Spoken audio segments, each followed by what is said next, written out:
Bonjour et bienvenue dans ce nouveau tutoriel de la série sur le web design. Aujourd'hui, une vidéo consacrée aux filtres. Alors voilà ce que l'on va réaliser ensemble. On a une application avec un listing de véhicules et on a également sur la droite un menu qui va nous permettre de filtrer le listing. Alors on a différents types de filtres. On a d'abord une barre de recherche qui va nous permettre d'effectuer une recherche par mots-clés. Et dès qu'on va commencer à renseigner une lettre dans la barre de recherche, tout de suite, on n'a plus que les véhicules qui contiennent la lettre B au niveau du nom du véhicule. On va également pouvoir filtrer par catégorie. Alors si on vient sélectionner par exemple berline, on n'a plus cette fois-ci que 3 véhicules dans la liste. Et enfin, on va également pouvoir filtrer avec le prix maximum. Dès qu'on va déplacer le curseur vers la gauche, on a de moins en moins de véhicules dans la liste. Donc voilà comment ça fonctionne. C'est un projet assez sympa à réaliser et dans l'esprit, ça va beaucoup ressembler à ce que l'on avait fait dans la série sur JavaScript avec la vidéo de la To-Do App. Alors si vous voulez regarder cette vidéo, je vous mettrai le lien en haut à droite. Comme ça, vous pourrez y accéder directement. Mais pour l'heure, on va se concentrer sur ce projet. On va aller tout de suite dans VS Code. Et pour ce tutoriel, on va repartir de la base que l'on avait créée dans la première vidéo de la série. On a donc une structure de base pour le HTML, un reset pour le CSS et un fichier JavaScript vierge. En plus de ça, on a un dossier avec toutes les images pour le listing de véhicules. Alors si vous voulez récupérer les images et également le code source de ce projet, vous pouvez vous rendre sur la page GitHub de Weboscopy. Il y a un dépôt qui s'appelle série web design dans lequel vous pourrez récupérer tous les fichiers. Pour commencer, on va se focaliser sur le HTML et on va d'abord créer un conteneur. Donc on rajoute une division avec une classe container et à l'intérieur du conteneur, on va avoir deux choses, la liste et le menu. Alors on crée d'abord une div avec une classe liste et au même niveau, on va rajouter une autre div avec une classe menu. Pour l'instant, temporairement, on va rajouter quelques items dans la liste. Ça va nous permettre de styliser plus facilement notre application. Mais par la suite, on va supprimer ces items du document HTML puisque on va les injecter directement avec JavaScript. Alors pour l'instant, on va juste en rajouter temporairement. Et au niveau de la structure pour les items, eh bien, on va avoir à chaque fois une div avec une classe item. Et pour chaque véhicule, on va avoir une image. Alors, on vient chercher la source de l'image dans le dossier et on va se débarrasser ici du texte alternatif. Ensuite, on va avoir différents spans. Un premier pour le nom du véhicule. On lui met une classe name et ici, entre les deux balises, on vient renseigner le nom de la voiture. Ensuite, on va avoir un deuxième span pour le prix. Et ici, on va mettre 72 000. Et enfin, un dernier span pour le type de véhicule. Et pour ce premier véhicule, il va s'agir d'une berline. Alors tout de suite, je vais venir dans le code de l'application terminée et je vais copier quelques autres items pour remplir un peu la liste. Ça va être plus facile pour styliser l'application et je vais venir les coller directement dans la liste d'items. Donc à chaque fois, c'est toujours la même chose, on a juste l'image et le contenu des différents spans qui changent. Et pour l'instant, on a donc 6 items dans la liste. Alors maintenant, on va pouvoir s'occuper du menu. On va commencer par le premier filtre. On va rajouter un H1 pour le filtre par mot-clé. Il va s'agir d'un input de type texte et on va juste rajouter un placeholder. On va mettre rechercher, 3 petits points. Ça, c'est pour le premier filtre. Ensuite, on va avoir un deuxième filtre pour le prix maximum. À nouveau, on rajoute un H1. En dessous, on va avoir une div. Et à l'intérieur de cette div, on va avoir un input. Au niveau du type, on va choisir range. Et juste en dessous, on va rajouter un span avec une classe pour la valeur du prix. Alors pour l'instant, on va venir mettre 12 000 par exemple, et par la suite, on viendra modifier cette valeur dynamiquement avec JavaScript. Donc on est bon pour le deuxième filtre. Il ne nous reste plus qu'un filtre pour les catégories. Donc on rajoute à nouveau un H1 pour les catégories. Comme précédemment, on va rajouter une div avec une classe categories. Et à l'intérieur, on va avoir des spans avec les différentes catégories. Donc on va créer un premier span. On va lui mettre une classe catégorie. Et entre les deux balises, on va commencer avec une catégorie pour tous les véhicules. Et on va également rajouter des attributs dans nos spans qui vont nous permettre de sélectionner les catégories avec JavaScript. Donc à chaque fois, on va appeler cet attribut data category et comme ça, on pourra récupérer la catégorie avec JavaScript. Et donc pour la première catégorie, on va mettre all ici puisque c'est le span qui correspond à tous les véhicules. Donc autrement dit, la liste complète. Et donc on va pouvoir dupliquer ce span et renseigner les autres catégories. Alors pour la deuxième, on va mettre ici SUV au niveau de l'attribut catégorie. Et pour le texte, on va mettre également SUV, mais en majuscule. Ensuite, on a une autre catégorie sport. On va avoir également une catégorie berline. Et enfin, on va avoir une catégorie citadine. Alors, on va également rajouter une autre classe sur le premier span, puisqu'il va s'agir de la classe active par défaut. Donc, par défaut, on sera sur la catégorie tous, puisqu'on affichera tout le listing au départ. Et donc, ça sera le span qui sera actif par défaut. Donc, on lui rajoute bien une classe active.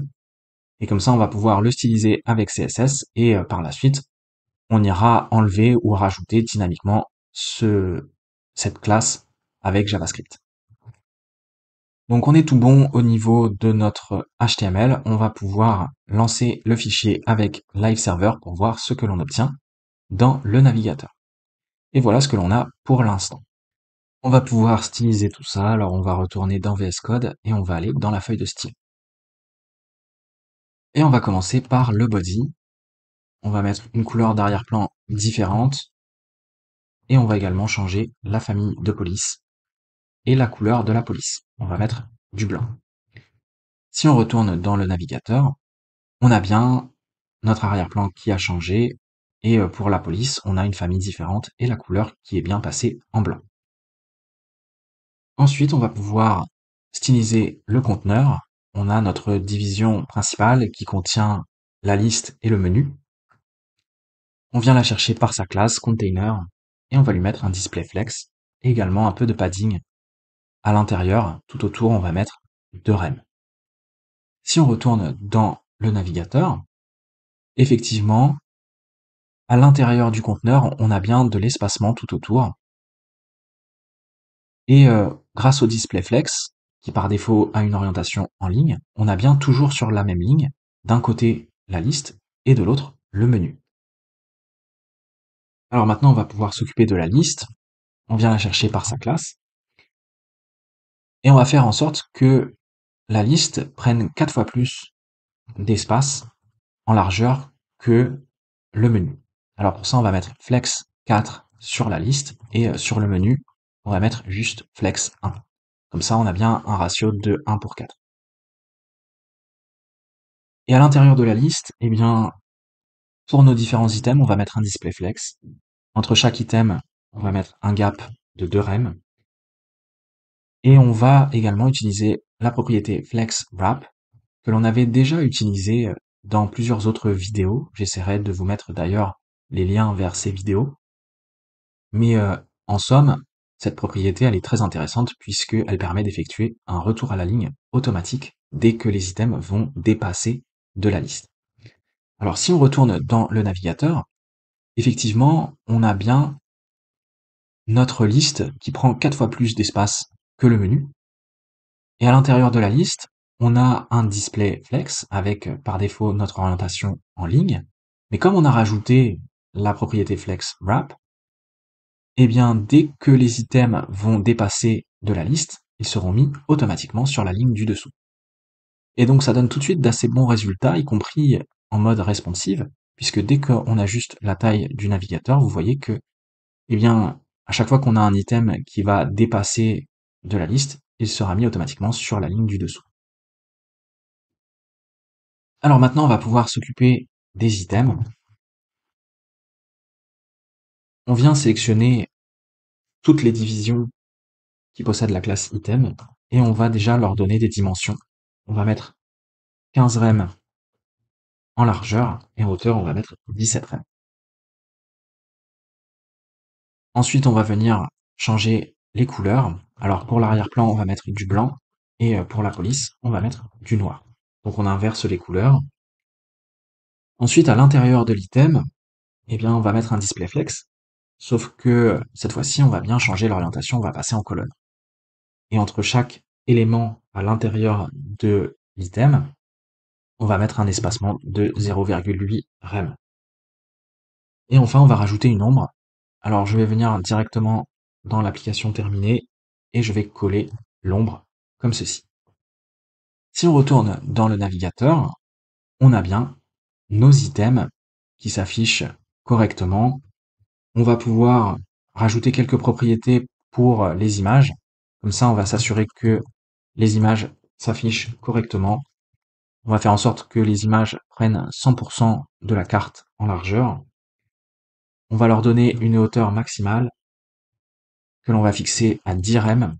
Et enfin, on va rajouter la propriété Object Fit Cover. Ça va éviter de déformer les images, comme ça, les images vont bien couvrir tout l'espace disponible. Alors si on retourne dans le navigateur, on n'aperçoit pas forcément de grands changements parce que les images font toutes à peu près la même taille, mais grâce à ces propriétés que l'on a rajoutées sur les images, et bien comme ça on s'assure que peu importe la taille originale de l'image, on va avoir toujours les images qui vont s'afficher de la même manière à l'intérieur des cartes. Ensuite, on va pouvoir s'occuper de la partie du bas avec nos différents spans. Alors on va venir chercher les différents spans par leur classe. Et pour tous les spans, on va déjà mettre du padding à gauche. On va mettre un rem. Ensuite, indépendamment, on va pouvoir styliser les spans. Alors pour le nom, on va changer la taille de la police. Pour le prix, on va changer l'épaisseur, on va mettre du gras. Et pour le type de véhicule, on va mettre la catégorie en majuscule. Si on retourne dans le navigateur, effectivement, on a bien nos spans avec un peu de padding à gauche. Et ensuite, on a la taille qui change pour le nom, une police en gras pour le prix et des majuscules pour la catégorie. Alors maintenant, on va pouvoir s'occuper du menu. Alors d'ailleurs, on avait rajouté ici le menu, alors on peut peut-être déplacer pour que ça soit plus logique et venir mettre notre sélecteur ici. Et ensuite, pour le menu, eh bien, on va s'occuper des titres. Alors pour tous les titres, on va changer la taille de la police. On va mettre 1,4 rem. On va rajouter une petite marge en bas pour laisser de l'espace à l'extérieur des titres. On va mettre un rem. Pour la couleur, on va mettre Deep Sky Blue. Pour l'épaisseur de la police, on va mettre 300. On va rajouter un peu d'espace entre les lettres, 0,5 rem. Et à nouveau, on va venir mettre le texte en majuscule. Si on retourne dans le navigateur, voilà ce que l'on obtient pour nos H1 qui ont été mis en forme. Alors on va pouvoir s'occuper de tout ce qui va suivre les H1. Alors pour ça, peu importe le tag qui va suivre, on va utiliser l'opérateur plus qui permet de sélectionner ce qui suit le H1 et on va prendre n'importe quel tag, donc on utilise l'étoile et à chaque fois qu'on va avoir un tag qui suivra notre H1, eh bien pour tous ces tags, on va mettre une marge en bas, 3 rem, et également une marge à gauche, 0,4 rem. Donc si on retourne dans le navigateur, effectivement, que ce soit pour l'input ou bien les divisions, eh bien à chaque fois on a rajouté des marges. Ensuite, on va pouvoir s'occuper du premier input pour la barre de recherche. Alors on vient chercher l'input de type texte. Ici, on va se débarrasser de la outline lorsque l'input est actif. On va rajouter un peu de padding à l'intérieur, 0,8 rem de tous les côtés. On va changer la taille de la police, on va mettre 1 rem. Pour la couleur, on va mettre Dodger Blue et on va également rajouter une bordure de pixels, une bordure pleine. Et pour la couleur, on va mettre Deep Sky Blue. Si on retourne dans le navigateur, voilà ce que l'on obtient pour notre input. Alors ensuite, pour l'input de type range, eh bien on va le laisser tel quel. Et on va pouvoir ensuite s'occuper des catégories. Alors, pour les catégories, on va mettre un display flex et évidemment, on va changer l'orientation pour passer en colonne. Et entre chaque catégorie, on va mettre un espacement de 1 rem.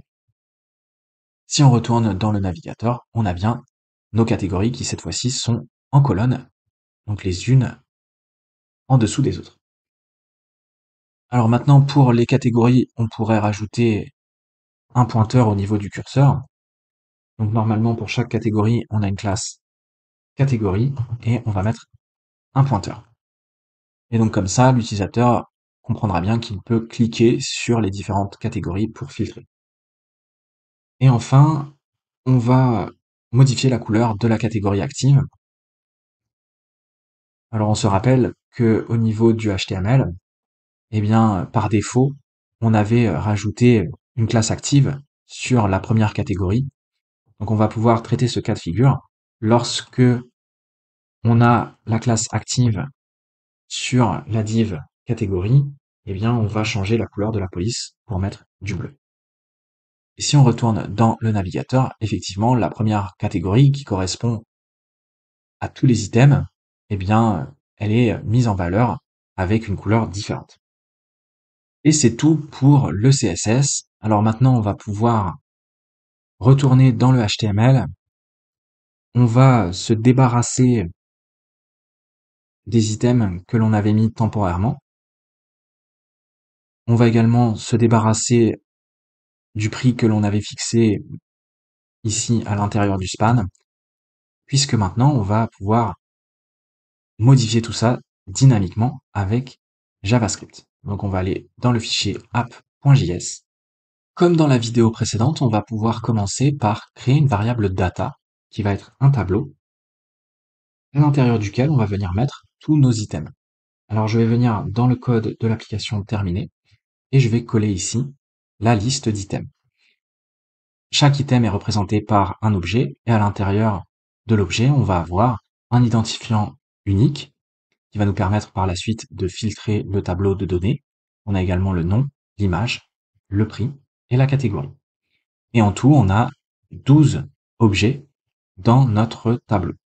Alors maintenant, l'idée, ça va être d'afficher les items dans la liste à partir du tableau de données. Alors, ça, on récupère d'abord la liste. Dans le DOM, on utilise querySelector et on vient chercher la liste par sa classe. Ensuite, on va pouvoir créer notre objet app et à l'intérieur, on va avoir la méthode principale init qui va être déclenchée au lancement de l'application. Alors pour ça, on attache un écouteur d'événements sur le document et lorsque le contenu du DOM est chargé, en callback, on vient déclencher la méthode init. Et au lancement de l'application, comme on le disait, eh bien l'idée, ça va être de rendre la liste d'items dans le DOM. Alors pour ça, on va créer une nouvelle méthode, renderList. Et la raison pour laquelle on crée une nouvelle méthode ici, c'est parce que on va utiliser cette méthode à différents endroits de notre application.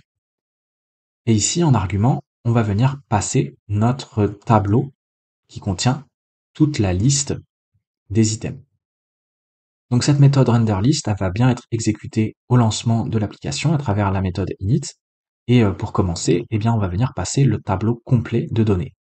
Mais par la suite, on pourra passer également en argument de la méthode renderList, eh bien n'importe quel autre tableau, notamment les tableaux avec les données filtrées.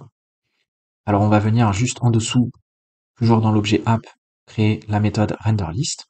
Et ici, en paramètre, on prend bien un tableau de données.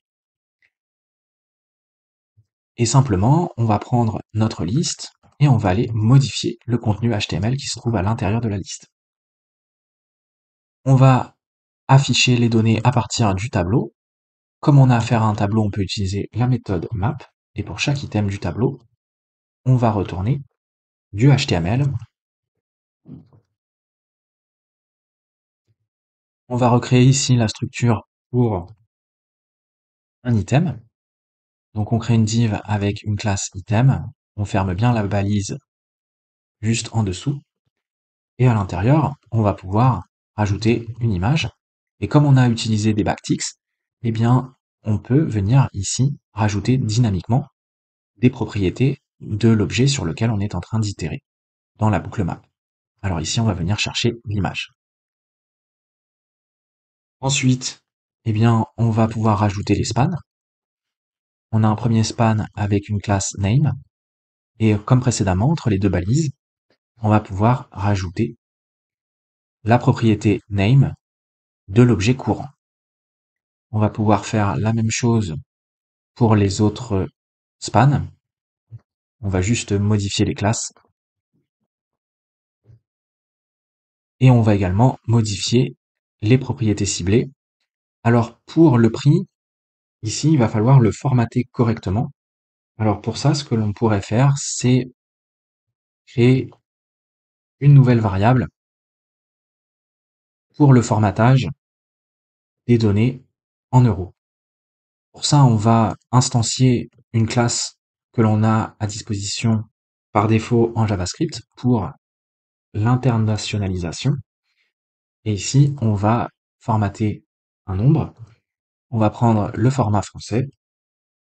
Et au niveau du style, dans les options, on va mettre monétaire. Et pour la monnaie, on va aller chercher euro. Et donc comme ça, on peut utiliser maintenant ce format pour notre span. Donc ici, on va utiliser notre variable euroformat et on va aller formater le prix que l'on obtient dans l'objet sur lequel on est en train d'itérer. Et comme ça, il va s'afficher correctement. Et enfin, pour le dernier span, on va aller chercher la catégorie. Alors ici, comme on vient boucler sur le tableau de données avec la méthode map, eh bien, cette méthode map, elle nous retourne un tableau. Et à l'intérieur de ce tableau, à chaque fois, eh bien, on va avoir une chaîne de caractères avec les données. Alors, pour afficher directement une chaîne de caractères à l'intérieur de la liste, eh bien, il va suffire de joindre les différents items du tableau retourné par la méthode map.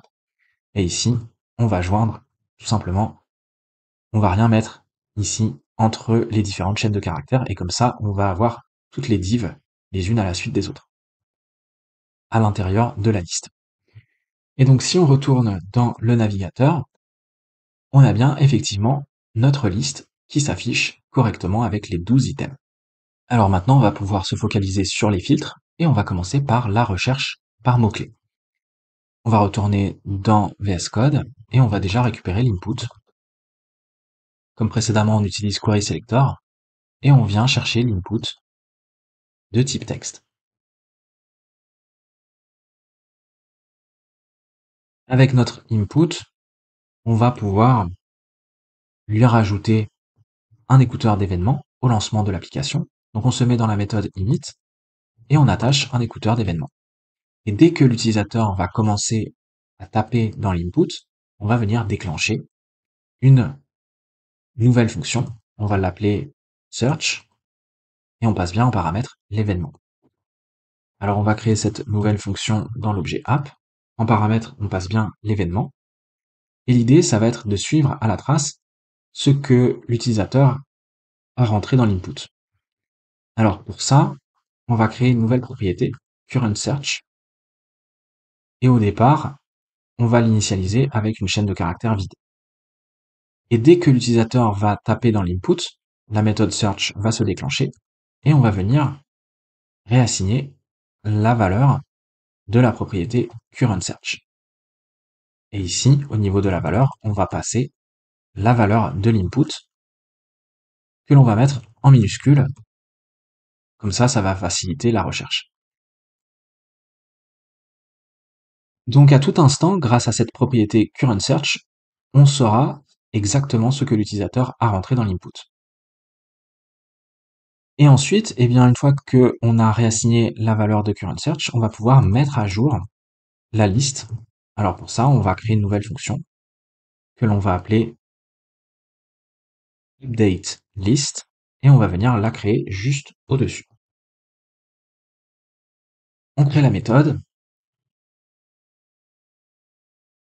et ici, on va commencer par définir une variable qui va correspondre à la liste filtrée. Pour l'instant, on initialise simplement la variable et on va pouvoir aller regarder si l'utilisateur a modifié l'input. Autrement dit, on va aller regarder si la valeur de current search est différente d'une chaîne de caractères vide, qui est son état initial. Si c'est le cas, eh bien, ça veut dire que l'utilisateur a rentré quelque chose dans l'input et donc on va pouvoir filtrer la liste. Donc on prend notre variable et on va réassigner sa valeur. On va lui passer notre tableau de données que l'on va filtrer. Donc on prend le tableau qui contient toutes les données et on vient filtrer le tableau avec la méthode filter. Et pour chaque item, on va aller regarder le nom de l'item. À nouveau, on va le mettre en minuscule. Comme ça va correspondre avec notre propriété current search. Les deux chaînes de caractères seront bien en minuscule et donc la recherche va pouvoir s'effectuer correctement. Donc on regarde le nom qui a été mis en minuscule et on regarde si le nom de l'item sur lequel on est en train d'itérer comprend eh bien, la chaîne de caractères qui a été renseignée dans l'input et que l'on a mis dans la propriété current search. Et donc comme ça, on devrait se retrouver avec un tableau de données filtré avec uniquement les items dont le nom correspond à ce qui a été rentré dans la barre de recherche. Ça, c'est pour le cas où effectivement la propriété current search est bien différente d'une chaîne de caractères vide. Autrement, eh bien, ça veut dire que l'utilisateur n'a pas filtré le tableau, et donc on va réassigner la valeur de filtered list, et on va passer le tableau complet de données. Donc le tableau avec tous les items que l'on a créés juste en haut. Dans un cas comme dans l'autre, on a une valeur pour filtered list, on a bien un tableau de données, et donc ce que l'on peut faire, c'est d'abord supprimer tout le contenu HTML qui se trouve à l'intérieur de la liste. Donc on réinitialise le contenu de la liste, on remet une chaîne de caractères vide, et on va venir rendre à nouveau la liste grâce à notre méthode renderList, sauf que cette fois-ci, on va passer le tableau filterList. Et donc dans un cas, on aura le tableau complet avec toutes les données, mais dans l'autre, si l'utilisateur a tapé quelque chose dans la barre de recherche, eh bien on aura une liste filtrée avec uniquement les items dont le nom correspond à la recherche qui a été renseignée dans current search. Donc si on retourne dans le navigateur et que on vient commencer à taper une lettre dans l'input, automatiquement on voit que effectivement on a la liste qui est bien filtrée correctement. Ça fonctionne. Alors maintenant on va pouvoir passer au filtre par catégorie. Alors on va pouvoir procéder exactement comme précédemment. On va retourner dans VS Code et on va déjà aller récupérer nos catégories. On crée une nouvelle variable et on vient récupérer toutes les catégories. Alors pour ça, on utilise querySelectorAll et on vient récupérer les spans qui possèdent la classe catégorie. Ensuite, au lancement de l'application, dans la méthode init, eh bien, on va rajouter des écouteurs d'événements sur les spans. Alors on boucle sur le tableau de span et pour chaque catégorie, on vient attacher un écouteur d'événements de type click et lorsque l'utilisateur vient cliquer sur une catégorie, on va déclencher une nouvelle fonction. On va l'appeler filter by category et en paramètre, on passe bien l'événement. On crée cette nouvelle fonction dans l'objet app. On passe bien l'événement en paramètre. Et on va faire comme ce que l'on avait fait pour la méthode search, c'est-à-dire qu'on va suivre à la trace la catégorie sélectionnée par l'utilisateur. Alors pour ça, on va créer une nouvelle propriété. Dans l'objet app, on va l'appeler current category. Et on va l'initialiser au départ avec une chaîne de caractères. On va mettre all, ce qui correspond à toutes les catégories confondues. C'est la valeur par défaut. Ensuite, eh bien, on revient ici dans notre fonction filter by category. Cette fonction, elle est déclenchée lorsque l'utilisateur clique sur une catégorie. Et donc, la première chose que l'on va faire, c'est réassigner la valeur de notre nouvelle propriété current category. Et au niveau de sa valeur, on va aller chercher la target. Donc, normalement, à ce stade, on a cliqué sur un span. Et on va aller regarder dans le dataset. Normalement, il y a un attribut catégorie. Effectivement, si on retourne dans le HTML, pour tous les spans qui ont une classe catégorie, on a bien un attribut data catégorie avec à chaque fois une valeur différente. Et on a bien all pour la valeur par défaut, qui correspond à toutes les catégories. Et donc on va pouvoir récupérer la valeur de cet attribut dans le dataset, et on va assigner cette valeur pour la propriété current category. Et comme ça, à tout instant, on connaît la catégorie sélectionnée par notre utilisateur dans notre objet app. Donc une fois qu'on a mis à jour la catégorie, eh bien on peut mettre à jour la liste en utilisant à nouveau la méthode updateList. Alors il va falloir juste modifier un petit peu la méthode updateList. Ici on a effectué un premier niveau de filtre. Alors on va pouvoir rajouter une nouvelle condition. On va aller regarder si la catégorie courante est bien différente de all, donc toutes les catégories. Et si c'est le cas, eh bien on va pouvoir réassigner la valeur de filteredList. Alors cette fois-ci, on ne va pas repartir comme précédemment du tableau complet de données, mais on va partir du tableau qui a été filtré une première fois. Donc à ce stade, filteredList vaut soit le tableau qui a été filtré lorsque l'utilisateur a rentré un mot-clé, ou bien le tableau complet de données. Et en tout cas, on repart bien de ce tableau qui a été filtré une première fois pour lui appliquer un deuxième niveau de filtre. On boucle sur le tableau avec la méthode filter, et pour chaque item, on vient regarder la catégorie, et on regarde si elle correspond à la catégorie qui a été sélectionnée par notre utilisateur et qui devrait être renseignée au niveau de notre propriété current category. Alors si on retourne dans le navigateur, on a normalement toujours notre premier niveau de filtre qui fonctionne. Si on renseigne une lettre, on a bien uniquement les véhicules qui contiennent la lettre B au niveau du nom. Et si on vient cliquer par exemple sur Berlin, on a notre deuxième niveau de filtre qui s'opère. Alors par contre, il y a un petit détail qui n'a pas été fait pour l'instant. Il faudrait également changer la couleur de la police pour la catégorie sélectionnée. Pour l'instant, on a laissé la classe active sur la catégorie qui correspond à toutes les catégories.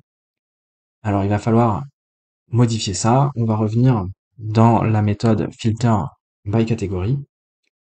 On va déjà retirer la méthode, la classe active sur toutes les catégories. Donc pour ça, ce qu'on peut faire, c'est simplement boucler sur les catégories à nouveau et on va réassigner simplement la liste des classes. On va juste mettre catégorie.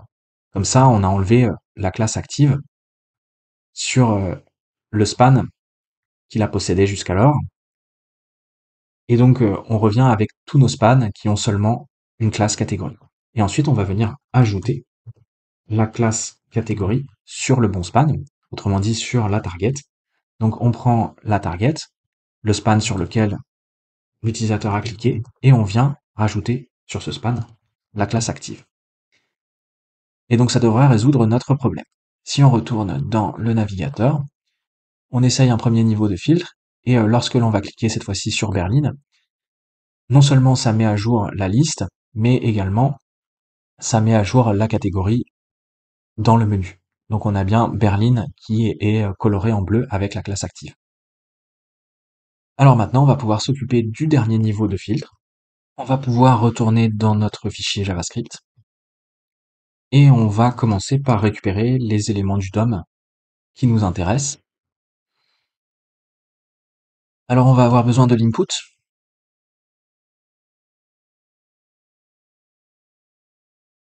On utilise Query Selector et on vient chercher l'input de type range.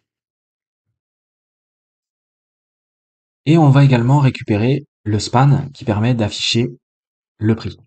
Alors si on retourne dans le HTML, on se rappelle que on a effectivement l'input de type range, mais on a également un span qui permet d'afficher à tout moment la valeur.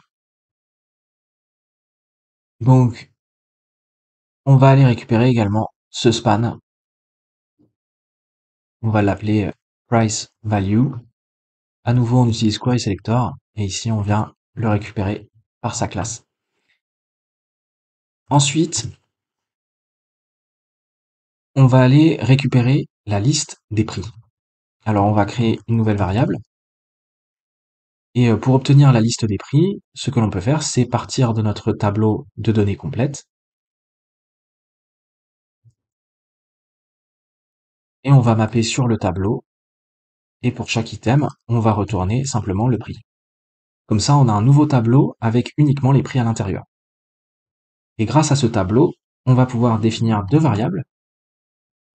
Une première pour le plus petit prix. Alors pour ça, on utilise la méthode min sur math et on vient passer ici la liste des prix.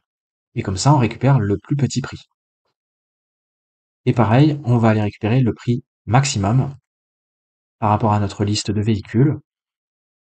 Donc cette fois-ci, on utilise la méthode max et on passe à nouveau la liste des prix.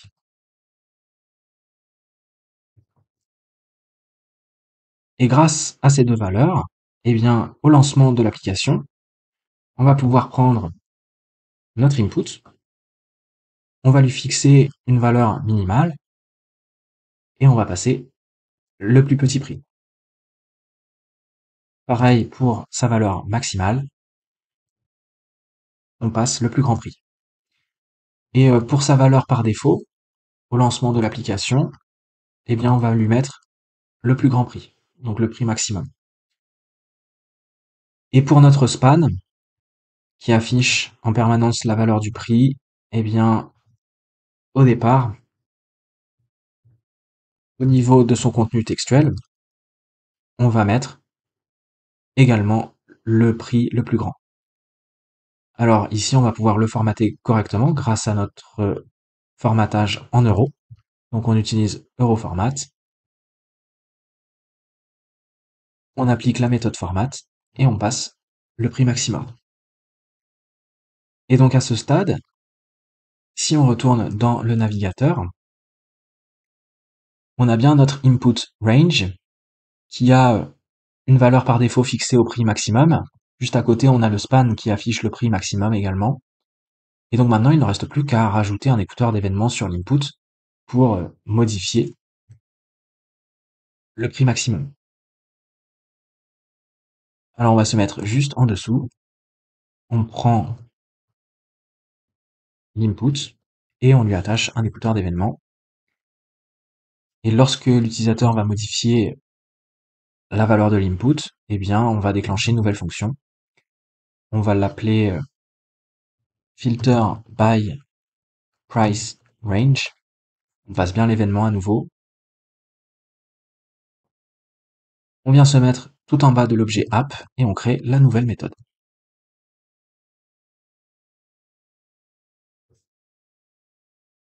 On passe l'événement. Et à nouveau, l'idée, ça va être de suivre à tout instant le prix sélectionné par l'utilisateur. Donc pour ça, comme précédemment, on va créer une nouvelle propriété qui va suivre en permanence le prix maximum. Et au départ, la valeur initiale, ça va être le prix maximum. Et donc lorsque l'utilisateur vient modifier l'input, la fonction filter by price range est déclenchée. Et donc on va venir ici réassigner notre propriété current max price. Ici on prend la target, donc l'input, on récupère la valeur. Alors le problème, si on s'arrête là, c'est qu'on va récupérer une chaîne de caractères. Or, notre prix maximum, pour pouvoir le filtrer par la suite, il va nous falloir un nombre, donc on peut convertir cette chaîne de caractères en un nombre en rajoutant le symbole plus ici. Ensuite, eh bien, on va venir mettre à jour le contenu textuel de notre span. À nouveau, on va le formater correctement. On utilise la méthode format sur notre variable euroformat et ici, on vient passer eh bien, la nouvelle valeur du prix maximum.